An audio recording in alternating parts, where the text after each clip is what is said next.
Hello, and welcome to another episode of Let's Play Front Mission 5, Scars of the War. So yeah, everybody's fired up here, ready for battle, but let's see what Randy has to say.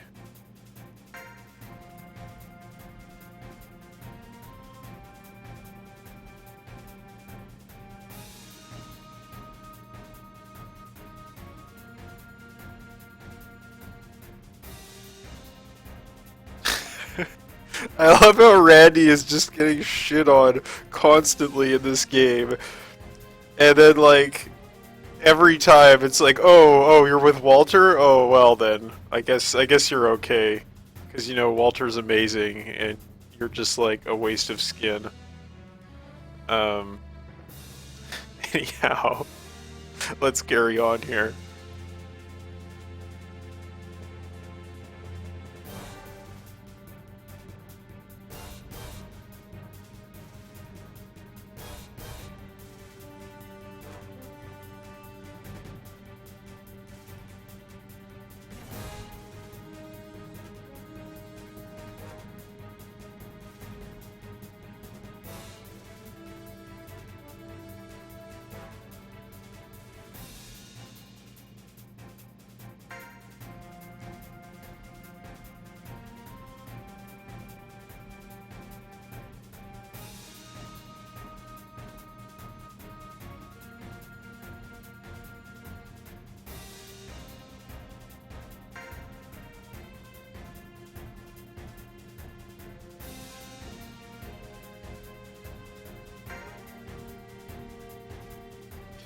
So yeah, well, Randy's mentioning there that he's going to join the Special Forces.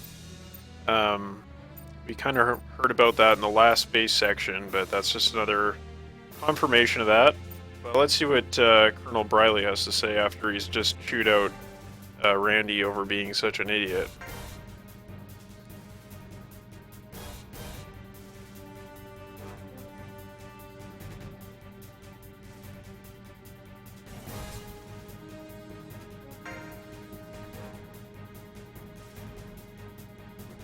In terms of gameplay, or like secrets, that is the most important thing you need to do in this mission. The first thing you do is talk to Randy, then you talk to Colonel Briley in order to get the 3 RP. If you do it the other way around, you won't get the RP, so make sure you do that.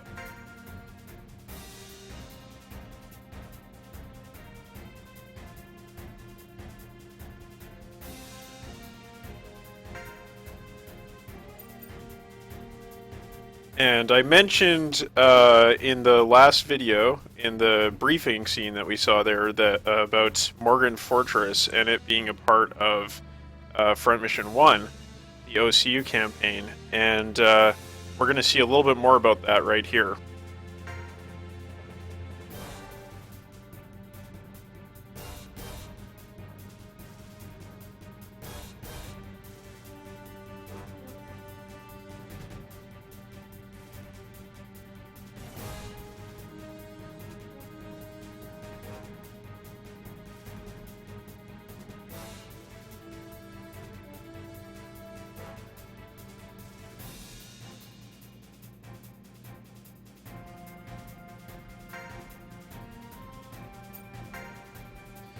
Right, so they're mentioning the Canyon Crows attacking Morgan Fortress, and it's quite interesting because that mission is like happening in game right while we're talking to everybody else here. So it's like, you know, in the previous encounter we had with the Canyon Crows, we actually got to see them take out Hell's Wall. In this case, we don't get to see them directly, but everybody's talking about them fighting as, you know, we're going around the base talking to people.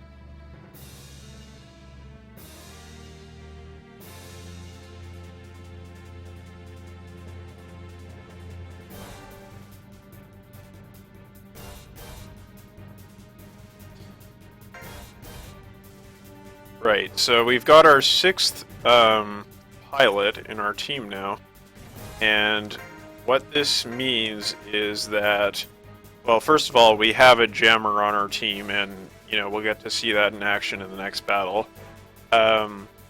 But more importantly, it means that we are basically finished all of the tutorialization at the beginning of the game. So yeah, like we can actually start playing the real Front Mission 5 instead of, you know, the dubbed down Front Mission 5 that we've been playing so far, which is exciting. I mean, I guess like Final Fantasy 13 is a game that's really infamous for overly long tutorialization. And I think that Front Mission 5 kind of suffers from that problem to some degree. Like, no, definitely not to the same degree as Final Fantasy 13, where, you know, you really feel like you're handicapped going through a considerable portion of the game. But that would be one of my criticisms of this game, is that the first act is a little bit too dumbed down and tutorialized. I would have liked to see it maybe just ramped up a little bit more, so that, say, you had access to all of the game mechanics like one mission earlier, or maybe just 2 missions earlier at the most. Anyhow, that's probably just a complaint coming from someone who has played through the first act of this game, like, I don't know how many times, maybe like 10 times or something like that. Because I keep restarting the game and not finishing it. But it's gonna be different this time around, I promise.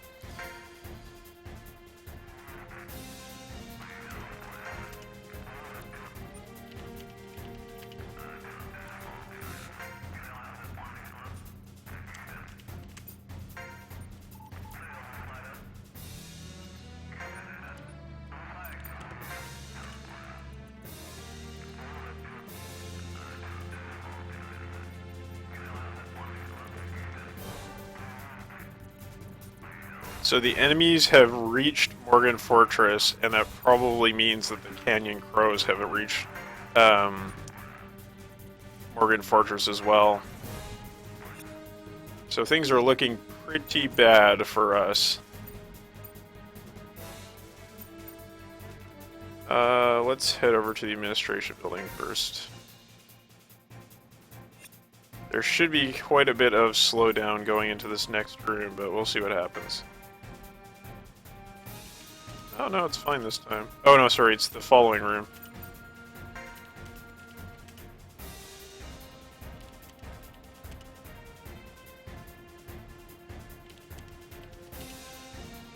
So they're just pointing out here, the game designers are kind of pointing out here that, yeah, you've like, not only has Walter gotten all the basics of experience in terms of being a soldier, being a Panzer pilot, which, you know, our commanding officers mentioned at the very beginning of the first act.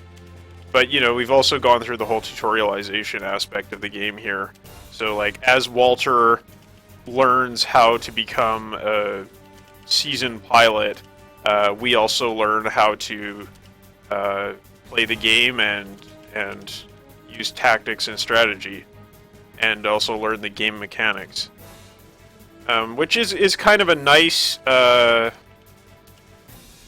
mechanical conceit, I guess you might call it. Most video games, like, when you start out the game, your character is already a badass, right? Like, at least most action games. In some strategy games, your characters start out as newbies. Like, I can think of some of the Fire Emblem games where you start out as kind of a newbie, and then you become more and more powerful as the game goes on, and the story kind of reflects the game progression. But I guess what I'm thinking of is, like, a lot of military simulation or military strategy games tend to drop you in the position of someone who's already experienced. Whereas this game definitely bucks the trend even of the rest of the Front Mission games in terms of putting you in charge of someone when they're just getting started, and you get to see their kind of origin story.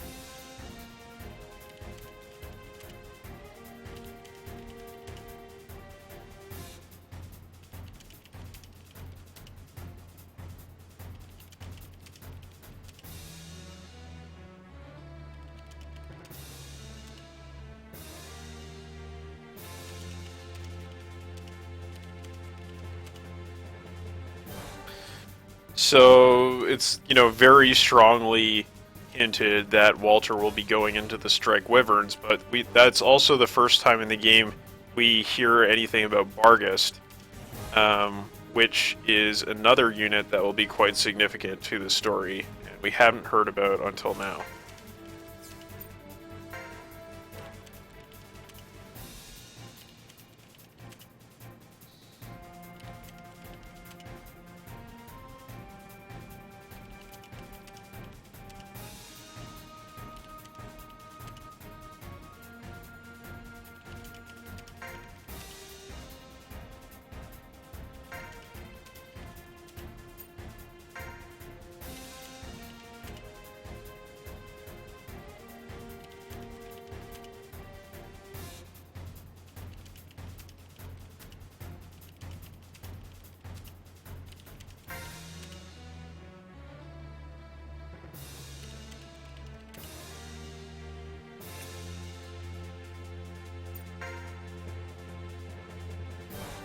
And that bit about the selection exam actually will come up in the story again shortly.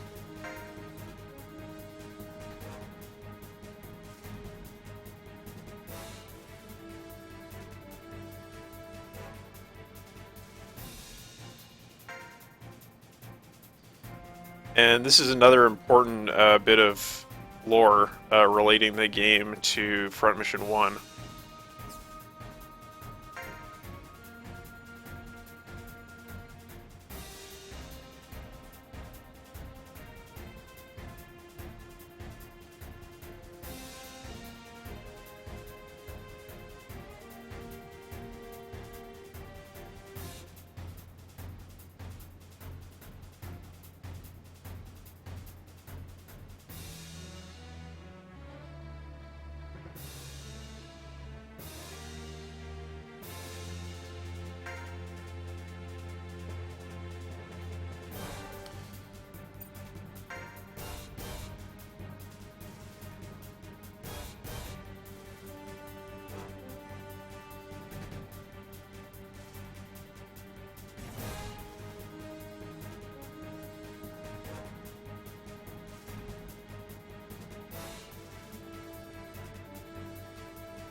And so we heard about Cicada Industries, and also that biomedical research is being applied to the use of Vonser control systems.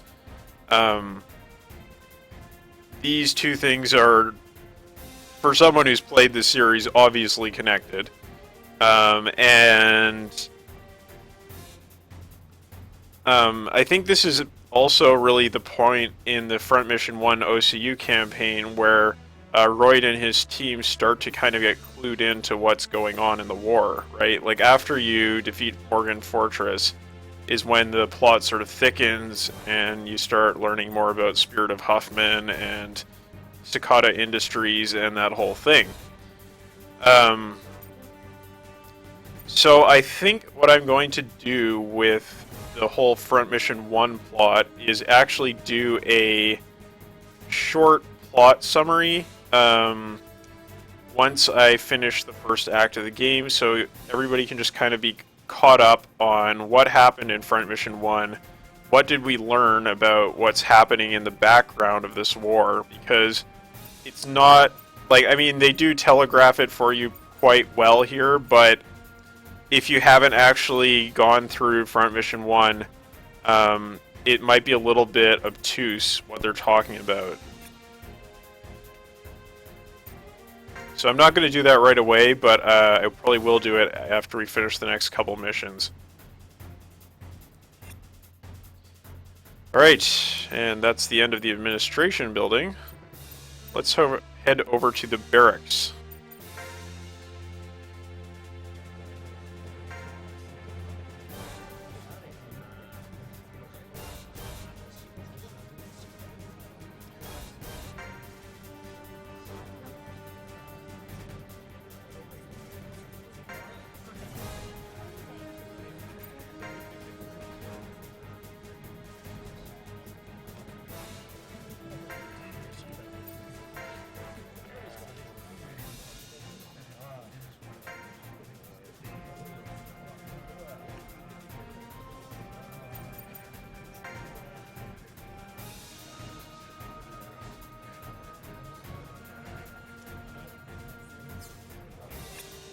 And so I think he's referring there to Paradise Burger, because he was complaining earlier that they didn't have Paradise Burger in Freedom City because it was like OCU culture influence. So, you know, it's not like American culture; it's like Asian culture.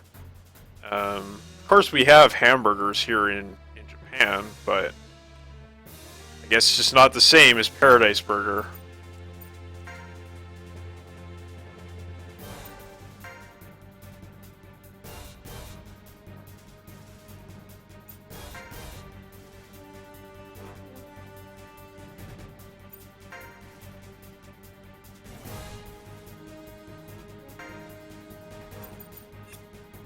They have nothing too interesting to say. It's just kind of like tips for the game.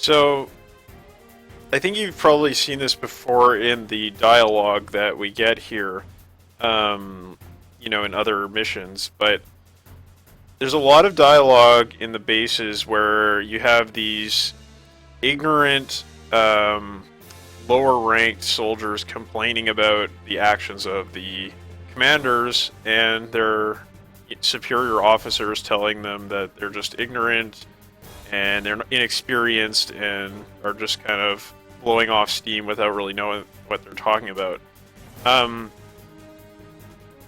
I think this is something that continues to some extent throughout the whole game, and it makes Front Mission 5, I think, thematically quite different from all the other games in the series, which have generally all dealt with sort of conspiracy theory type storylines. Like, we will see that in this game, obviously, because it's tying together all the other games. But as far as the USN goes, they come out of this looking pretty good.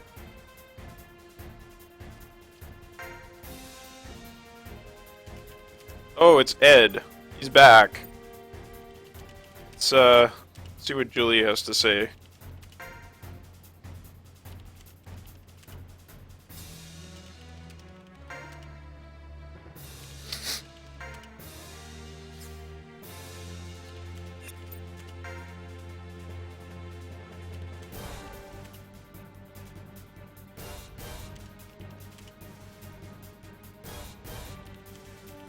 So of course everyone gets a headache from talking to Ed.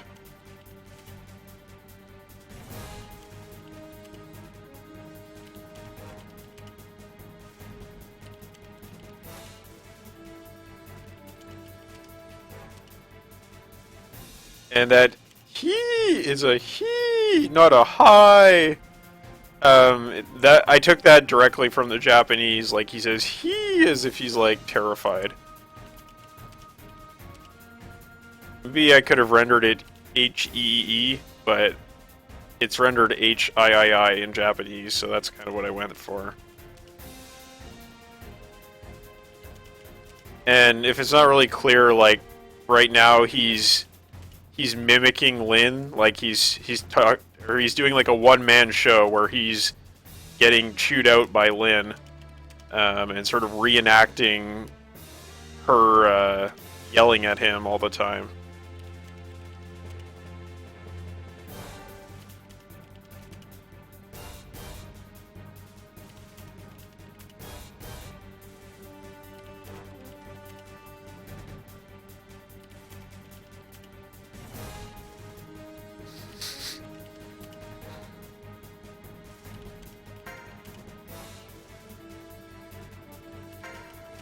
And the devil is Lin, in case I didn't make that clear enough.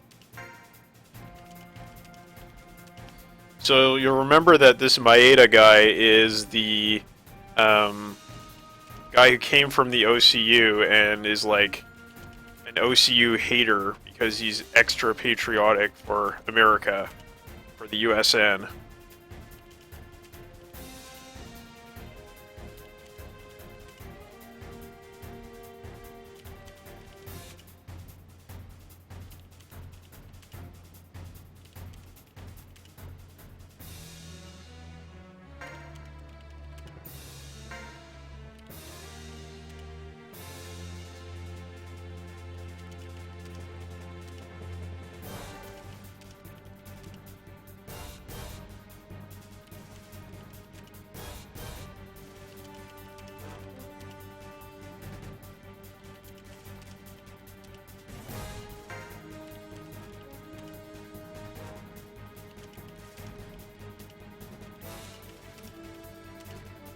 Yeah, so I think this whole Calvin Maeda thing is like a reference to the Japanese Americans who, wanted to fight for United States in World War II against Japan. Um, they obviously had to deal with a lot of discrimination and some pretty conflicted feelings about what they were doing. And I think like Shugert's reference to Maeda, being obsessed with karaoke is actually, it's like the designer saying like, oh, he's American, but actually he's still Japanese because he loves karaoke, which is a Japanese thing. Yeah, so, I don't know, it's kind of one of the more interesting little bits of dialogue.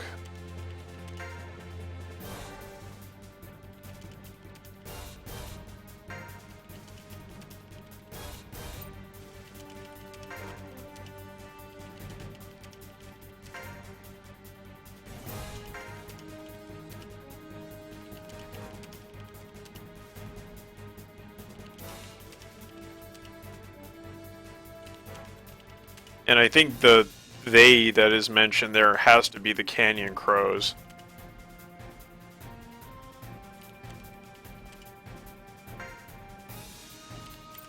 Can't lose this one.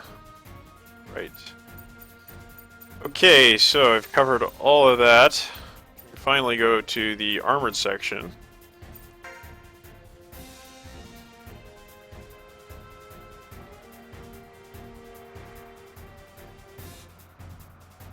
Sorry, I was just taking a look at that Vonser poster in the back there. Kind of wonder what model it is.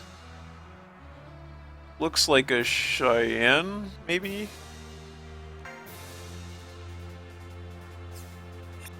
Right, he doesn't have anything to say.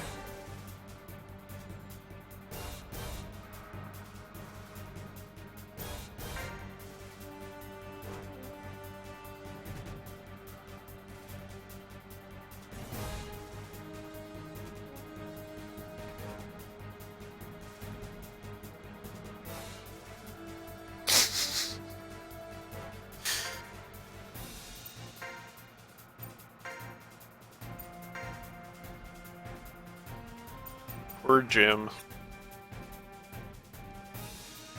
He just wanted to be loved. Uh-oh. Controller issues. Just give me a moment here while I get this sorted out.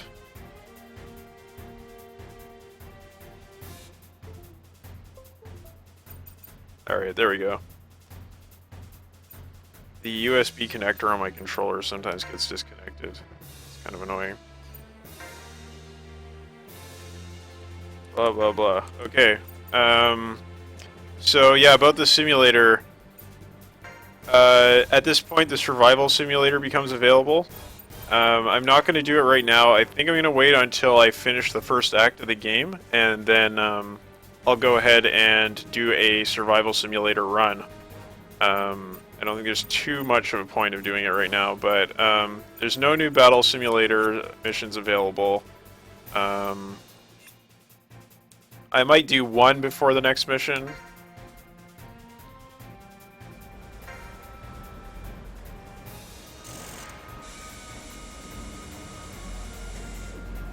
Right, so besides getting a jammer in our party, we also now have access to the remodeling feature of the game, whereby we can upgrade our parts.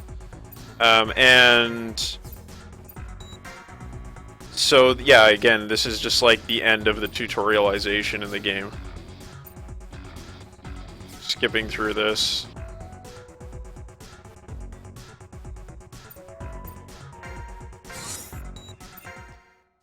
And I think I'm going to save my upgrading until later in the game. Just store those RP.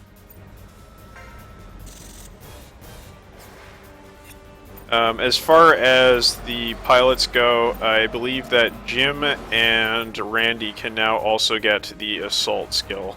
Or, sorry, the link skill for their assault weapon. Which is awesome. Yeah, there we go. Walter can also get the assault skill, or assault link R, which means he can use his right-handed weapon to do links at this point, as well as his left-handed weapon. But I'm not sure if I'll use that or not. I will have to do my setup before the next mission. Okay, so once again, I'm just going to save the game.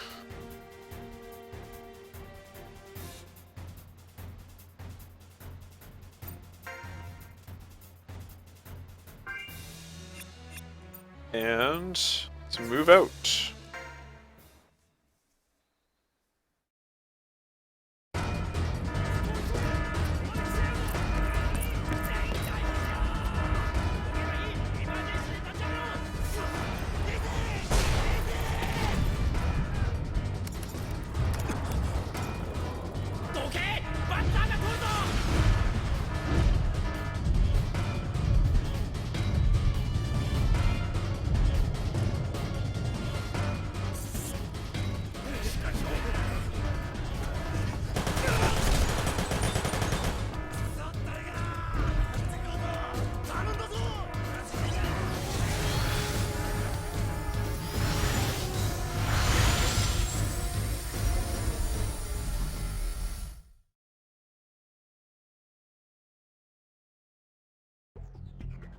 単語6より各機我々の任務はエリア4ポイント7の敵を一掃することにある。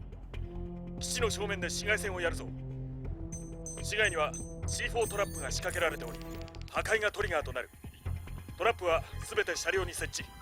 以前やったのと同じ作戦だ。敵とトラップの位置に気をつけろ。我々に撤退の選択肢はない。全敵の殲滅のみが生き残る条件だ。人の家の前でクソたれる奴らの尻を残らず蹴飛ばしてやれ。 He does actually say go kick their ass. Didn't just make that up. Right, so the area layout. You can see that we're up against a new unit, but it doesn't really say which unit it is. Just this one with this cool snake pattern on it.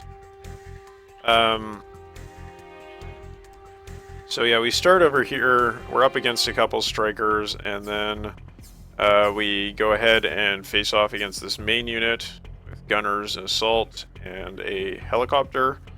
And then there's a final unit we'll have to face out back there. Oh, and there's one more helicopter in the corner there. This is kind of like a repeat of the Freedom City defense mission, where we had to blow up the traps. It's really nothing too difficult, but we will handle that in the next video.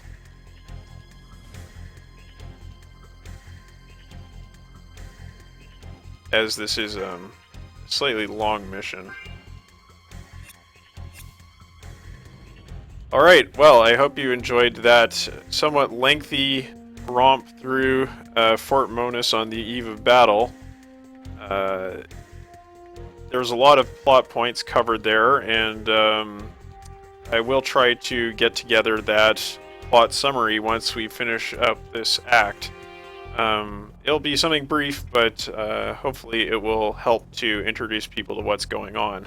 I just didn't want to spoil everything until we'd really gone through the first section of the game, because there are some points of the Front Mission 5 plot that would have to be tied in with that.